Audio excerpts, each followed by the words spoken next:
कहानी की शुरुआत में हम हेलम नाम के एक लड़के को देखते हैं जो अपनी माँ की मौत के बाद से अकेला और डिप्रेशन में रहने लगा था। हेलम की माँ की मौत 2 साल पहले घर के पास की झील में डूबने के कारण हुई थी, पर उसे लगता था कि उसकी सौतेली माँ ने उसकी माँ को मारा होगा और उसके पिता ने भी उसकी सौतेली माँ का साथ दिया होगा, क्योंकि वो पहले उसके पिता की सेक्रेटरी थी और उसकी माँ के मरने के बाद हेलम के पिता ने अपनी सेक्रेटरी से शादी कर ली। हेलम का अपने पिता के साथ भी रिश्ता अच्छा नहीं था और उसे अपने पिता और सौतेली माँ के साथ रहना नहीं था, इसलिए वो सारा दिन घर के पास के जंगल में बने अपने ट्री हाउस में अकेले रहता है और उसे जंगल में आए हुए लोगों की दूरबीन से जासूसी करने की आदत लग जाती है और उन्हें देखकर हेलम ये सब अपनी डायरी में लिखा करता था। साथ ही वो डायरी में अपने मन की बातें लिखा करता था। एक दिन हेलम की सौतेली माँ उसकी डायरी पढ़ लेती है जिसमें उसने दूसरे लोगों के बारे में लिखा होता है जिन पर वो नजर रखता था। साथ ही उसने अपनी सौतेली माँ की खूबसूरती की भी तारीफ की होती है। ये सब पढ़कर हेलम की सौतेली माँ उसके ट्री हाउस में जाकर उसे सेड्यूस करती है।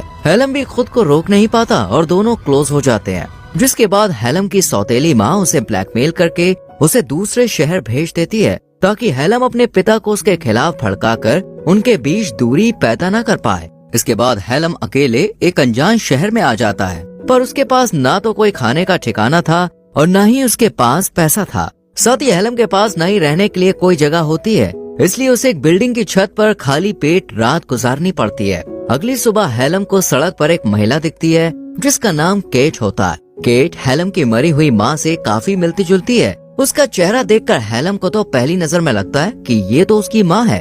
हेलम केट का पीछा करता है और उसे एक होटल में जाते हुए देखता है। उसके पीछे हेलम भी चला जाता है और उसे पता चलता है कि केट होटल में मैनेजर है। हेलम केट के पास आता है और उससे पूछता है क्या यहाँ पर कोई काम मिलेगा। इस पर केट उससे कुछ सवाल जवाब करने के बाद होटल के किचन में काम में रख लेती है।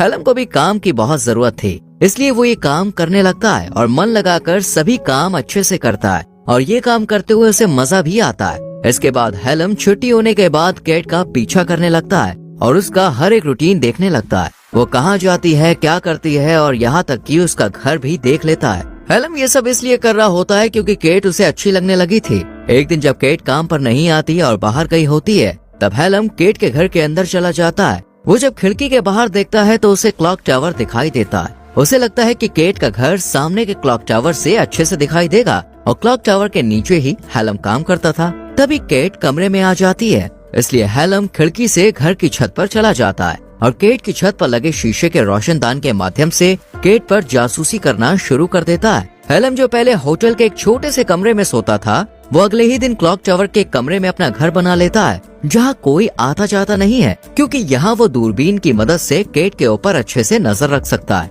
इसके बाद से हेलम रोज केट के कमरे में दूरबीन की मदद से झांकता रहता है और उसे डांस करते हुए और काम करते हुए देखता है। एक दिन जब हेलम क्लॉक टावर से केट पर नजर रख रहा होता है, तब वो देखता है कि केट के घर पे उसके होटल का सीनियर आया है। अब वो दोनों मस्ती कर रहे होते हैं। अगले दिन जब हेलम क्लॉक टावर पर जाने के लिए सीढ़ियों का इस्तेमाल कर रहा होता है, तब वही होटल का सीनियर जो कल रात केट के साथ था उसे रोककर गुस्से में कहता है ऊपर तुम नहीं जा सकते, वहाँ सिर्फ सीनियर स्टाफ ही जा सकते हैं। इसके बाद जब हेलम किचन में काम कर रहा होता है, तब उसके पास केट आती है और पूछती है तुम्हें ये काम कैसा लग रहा है। इस पर हेलम कहता है कि वो अपने काम को एंजॉय कर रहा है। ये सुनकर केट को भी अच्छा लगता है। रात में जब हेलम केट को देखने के लिए उसके घर की छत पर होता है और रोशनदान से केट को देख रहा होता है, तब वो देखता है कि केट वहाँ अपने सीनियर के साथ है। हेलम छुपकर उन्हें देखता है और उनकी बातचीत से उसे पता चलता है कि उसका सीनियर शादीशुदा है और उसके 2 बच्चे भी हैं, यानी कि उसका और केट का अफेयर चल रहा है। ये जानकर हेलम को बहुत बुरा लगता है। इसके बाद हेलम क्लॉक टावर में आ जाता है जहाँ वो सबसे छुप कर रहता है। केट और अपने सीनियर को देखकर उसे अपनी माँ की याद आ जाती है। उसे लगता है कि उसके पिता और सौतेली माँ का बहुत पहले से अफेयर चल रहा था। जब उसकी माँ को इसके बारे में पता चला तो वो सौतेली माँ से मिलने गई होगी और तभी सौतेली माँ ने उसकी माँ को मार दिया होगा ताकि वो उसके पिता के साथ अच्छे से रह सके। यहाँ पर हेलम को अब लगने लगा था कि उसकी सौतेली माँ और उसके पिता ने मिलकर उसकी माँ को मारा होगा। इसलिए हेलम पुलिस स्टेशन जाता है और अपनी सौतेली माँ पर उसकी माँ की हत्या का आरोप लगाकर केस दर्ज करता है और अफसर से कहता है कि उसके पिता भी उसका साथ नहीं दे रहे हैं। अगले दिन केट हेलम को ऑफिस में बुलाती है और उसे होटल में फ्रंट डेस्क का काम ऑफर करती है। इस पर हेलम मान जाता है और ये काम शुरू कर देता है। जल्द ही उसे ये काम अच्छा लगने लगता है और उसका एक दोस्त भी बन जाता है। एक दिन हेलम जब क्लॉक टावर से केट को देख रहा होता है, तब उसे ऐसा करते हुए उसका वही सीनियर देख लेता है और उसे समझ आ जाता है कि हेलम क्लॉक टावर से कैट के ऊपर नजर रखता है। उसका सीनियर गुस्से में हेलम को धमकाता है कि वो उसे पुलिस से पकड़वा देगा और नौकरी से निकाल देगा, पर हेलम अपने सीनियर से कहता है कि उसे सब पता है कि वो अपनी पत्नी को धोखा देकर कैट के साथ अफेयर कर रहा है। हेलम उसे ब्लैकमेल करने की कोशिश करता है, तब उसका सीनियर उसे नौकरी से नहीं निकालता और दोनों अपनी बातें सीक्रेट रखने का फैसला करते हैं। अगले दिन हेलम जब काम पर होता है तब कैट उसके पास आकर उसे बर्थडे विश करती है, क्योंकि आज हेलम 19 साल का हो गया होता है। ये बात उसके कोवर्कर दोस्त को भी पता चल जाती है और वो उससे पार्टी मांगता है। इस पर कैट भी हेलम को बर्थडे सेलिब्रेट करने को कहती है और वो लोग आज रात बार में जाने का प्लान बनाते हैं। रात में हेलम, उसका कोवर्कर दोस्त और कैट बार में होते हैं और वो ड्रिंक करने लगते हैं। हेलम का दोस्त काफी ज्यादा पी लेता है, इसलिए वो घर चला जाता है, जबकि हेलम और केट और भी ड्रिंक करने लगते हैं और बात करने लगते हैं। उन्हें ड्रिंक करते हुए काफी देर हो जाती है, इसलिए केट हेलम को अपने घर ले आती है। केट नशे में होती है और बातों ही बातों में हेलम के करीब आने की कोशिश करती है, पर हेलम इसके लिए तैयार नहीं होता।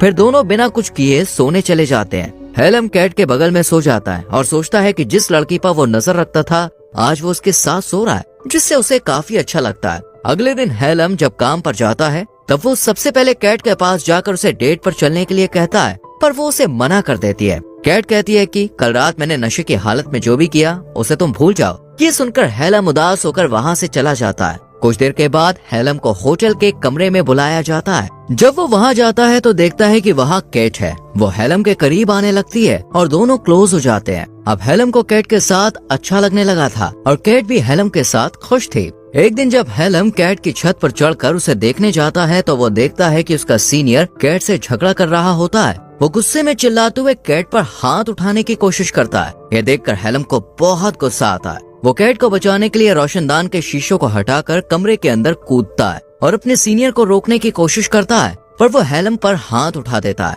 और कैट को हेलम के बारे में बता देता है। वो कहता है ये रोज क्लॉक टावर पर तुम्हारे घर की छत पर चढ़कर तुम पर नजर रखता था। ये सुनकर पहले तो कैट अपने सीनियर को वहाँ से जाने के लिए कहती है। उसके जाने के बाद वह हेलम से पूछती है, क्या तुम मुझ पर नजर रखते थे और ये सब कब से चल रहा था? इस पर हेलम कहता है, जब से मैंने तुम्हें देखा था तब से मैं तुम पर नजर रख रहा था, पर इसके पीछे एक वजह है। ये बात सुनकर कैट गुस्सा हो जाती है और उसकी कोई बात नहीं सुनती। वो उसे वहाँ से चले जाने के लिए कहती है और साथ ही में उसे काम से निकाल देती है। अगले दिन कैट जब काम से घर आ रही होती है तब वो होटल के बाहर हेलम को बैठा हुआ देखती है। उसे उस पर तरस आता है, इसलिए वो उसे अपने घर लेकर आती है। फिर कैट जब हेलम से पूछती है, आखिर तुम मुझ पर नजर क्यों रख रहे थे? इस पर हेलम कहता है, मेरी माँ की 2 साल पहले मौत हो गई थी, जिससे मैं टूट गया था। मैं अपनी माँ से बहुत प्यार करता था, जिस वजह से मैं कभी भी इस हादसे से उभर नहीं पाया। हेलम कहता है, मेरी माँ के मरने के बाद मेरे पिता ने दूसरी शादी कर ली, पर मैं अपनी सौतेली माँ से नफरत करता हूँ और मैं घर में न रहकर पास के जंगल में बने ट्री हाउस में रहने लगा था,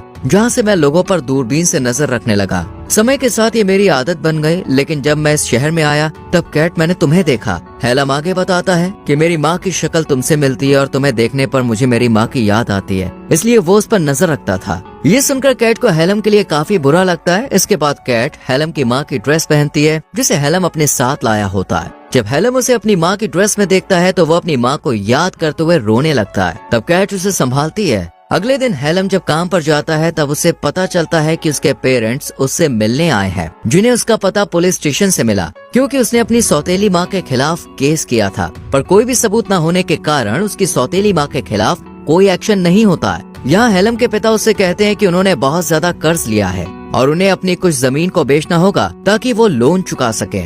इसके लिए वो हेलम को वसीयत पर साइन करने को कहते हैं, जो मरने से पहले उसकी माँ उसके नाम कर गई थी। यहाँ हेलम को डर होता है कि इस सब के पीछे उसकी सौतेली माँ का हाथ है, इसलिए वो साइन करने से मना कर देता है। तब उसकी सौतेली माँ उसे बुरा भला कहने लगती है और फिर वो लोग वहाँ से चले जाते हैं। रात में हेलम को अपनी सौतेली माँ की बातें याद आ रही थी, जिसमें उसने कहा था कि उसकी माँ की मौत एक हादसा था और उसे भूल जाना चाहिए, पर हेलम बातों को याद करते हुए काफी गुस्सा हो जाता है। अगले दिन हेलम ट्रेन पकड़कर अपने घर आता है। हेलम दुख और दर्द से बुरी तरह प्रभावित होकर घर में चुपचाप आता है और अपनी सौतेली माँ के पास जाकर उसका मुंह बंद करके उसे बांधता है। फिर उसे झील में ले जाता है और पानी में फेंक देता है। सौतेली माँ डूबने लगती है। तभी हेलम को एहसास होता है कि वो गलत कर रहा है, इसलिए वो सौतेली माँ को पानी से बाहर निकालता है और उससे माफी मांगता है। फिर सौतेली माँ वहाँ से चली जाती है। तभी हेलम के पिता उसके पास आकर खुलासा करते हैं कि उसकी माँ बहुत पहले से डिप्रेस थी और उसने खुद अपनी जान ली थी।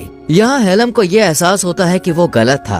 अपने पिता से अपने बर्ताव के लिए वो माफी मांगता है और फिर हेलम ट्रेन पकड़कर कैट के पास आता है, पर वो उससे मिलने से मना कर देती है। वो कहती है कि उसका रिश्ता कभी भी किसी के साथ अच्छा नहीं रहा है, इसलिए अभी वो किसी के साथ रिश्ते में आना नहीं चाहती। कैट हेलम को ये कहते हुए वापस भेज देती है कि वो अभी छोटा है, अगर तुम मेरे साथ आगे रिश्ता रखना चाहते हो तो तुम कुछ साल बाद आना। इसके बाद हेलम यहाँ से चला जाता है और सड़क पर चलते हुए चेहरे पर मुस्कान लिए मन ही मन सोचता है कि एक दिन वो कैट से जरूर मिलेगा। और इसी के साथ मूवी खत्म होती है। दोस्तों, यहाँ तक वीडियो को देखने के लिए thank you very much. Video को लाइक और शेयर कीजिए और चैनल को सब्सक्राइब करके बेल आइकॉन प्रेस करें, जिससे आने वाली वीडियोस मिस ना हो। मिलते हैं अगली वीडियो में। Till then bye bye, take care.